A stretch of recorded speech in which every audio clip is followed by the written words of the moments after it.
नमस्कार, मी नितीन मिरजकर. आमच्या यूट्यूब चॅनलमध्ये आपल्या सर्वांचं स्वागत आहे. तर स्वर्गीय अजितदादा पवार यांचं दुर्दैवी अपघाती निधनाला आता 2 महिने झालेले आहेत. मात्र तरी देखील लोकांच्या मनात घातपात असण्याची शक्यता आणि संभ्रमावस्था निर्माण झालेली आहे.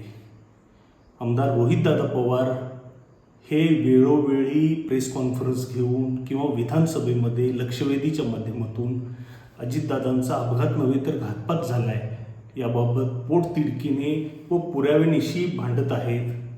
महाराष्ट्र सरकार अजितदादांचा FIR नोंद करत नसल्यामुळे कर्नाटकमध्ये बेंगलोरमध्ये जाऊन त्यांनी 0 FIR अजितदादांच्या अपघाताविषयी त्यांनी नोंद करून घातपात झाल्याबाबत 0 FIR नोंद केला.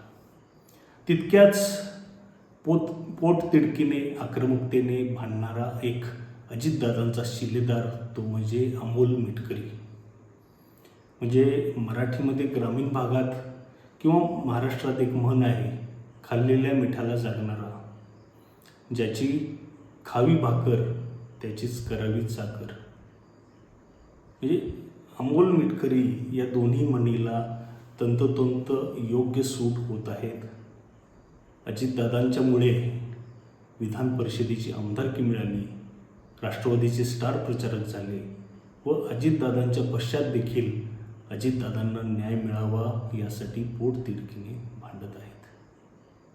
अमोल मिटकरी हे सुरुवातीला छावा संघटना, त्याचबरोबर संभाजी ब्रिगेड, त्यानंतर शिवव्याख्याते या माध्यमातून अजितदादांनी त्यांना हेरलं व स्टार प्रचारक करून 2019च्या चांगल्या रिझल्टनंतर त्यांना 2020ला विधान परिषदेची आमदारकी बहाल केली. व तेव्हापासून बघतोय आपण गेल्या 8 वर्षापासून अजितदादांच्या पाठीमागं सावलीसारखे ते उभे आहेत. अगदी शरद पवार साहेबांच्यातून फुटून अजितदादा ज्यावेळी भाजपसोबत गेले त्यावेळी देखील अमोल मिटकरी क्षणाचाही विचार न करता अजितदादांच्या पाठीशी उभे राहिले. अर्थात अजितदादांचे बरेच शिलेदार किंवा बरेच नेते अजितदादांनी घडवलेले आता सध्या या विधानसभेत बघायला मिळतात. मंत्री असलेले माणिकराव कोकाटे असतील, डॉक्टर किरण लहामटे असतील, संदीप क्षीरसागर असतील, सुनील शेळके, सरोज अहिर, असे कितीतरी नावे आहेत, दत्तामामा भरणे असतील.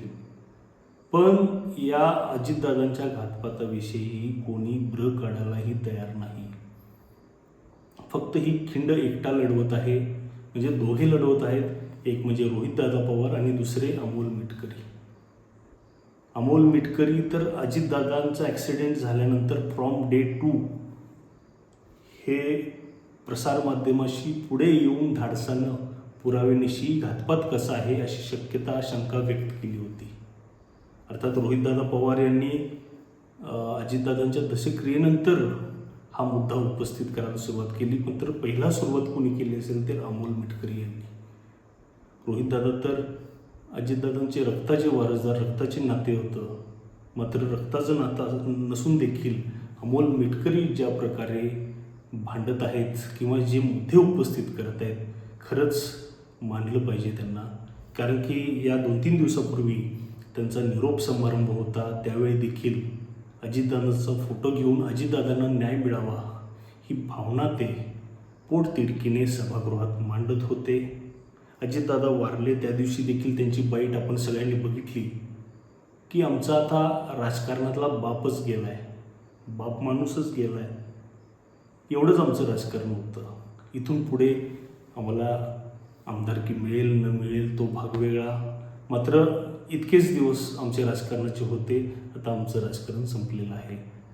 म्हणजे मला ज्यांनी राजकारणात आणलं किंवा ज्यांनी आमदार केलं तेच आता गेलेत, तर आता कुणाकडे बघायचं.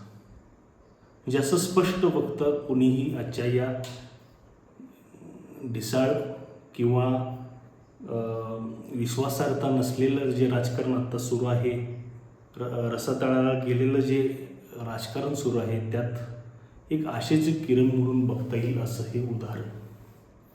त्यामुळे येणाऱ्या काळात सुनेत्राताई पवार असतील, पार्थ पवार असतील, हे अमोल मिटकरी यांना त्यांच्या प्रामाणिकतेची, त्यांच्या निष्ठेची फळ म्हणून त्यांना पुन्हा एकदा विधान परिषदेची आमदारकी बहाल करतील किंवा संधी देतील. संधी देऊत ही अपेक्षा व्यक्त करूया. आजचा व्हिडिओ आवडला असेल तर लाईक करा. फेसबुक व व्हॉट्सअपवरती, इंस्टाग्रामवरती हा व्हिडिओ शेअर करा, जेणेकरून हा व्हिडिओ जास्तीत जास्त लोकांपर्यंत पोहोचेल. तसेच आमचं चॅनल सबस्क्राईब केलं नसेल तर सबस्क्राईब करावं. व मी हे व्हिडिओ वन टेकमध्ये करतो, त्यामुळे आधेमध्ये काही चुका झाल्या असतील, पॉजेस आले असतील तर सांभाळून घ्या. व भेटूया पुढच्या भागामध्ये एका नवीन विषयासह. त्याचबरोबर अजून एक मुद्दा की लाईक बटनच्या शेजारी सुपर थँक्स म्हणजे हार्ट शेपमध्ये थँक्स डॉलर सिम्बॉलचं आहे, त्या माध्यमातून छोटीशी आर्थिक मदत करू शकता. या व्हिडिओसोबत जे टॅग केलेले प्रॉडक्ट्स आहेत ते प्रॉडक्ट्स खरेदी करू शकता, जेणेकरून आमचं जे सामाजिक कार्य सुरू आहे किंवा समाज प्रबोधनाचं काम सुरू आहे त्याला एक छोटीशी आर्थिक मदत मिळवू. भेटूया पुढच्या भागामध्ये एका नवीन विषयासह. तोपर्यंत धन्यवाद.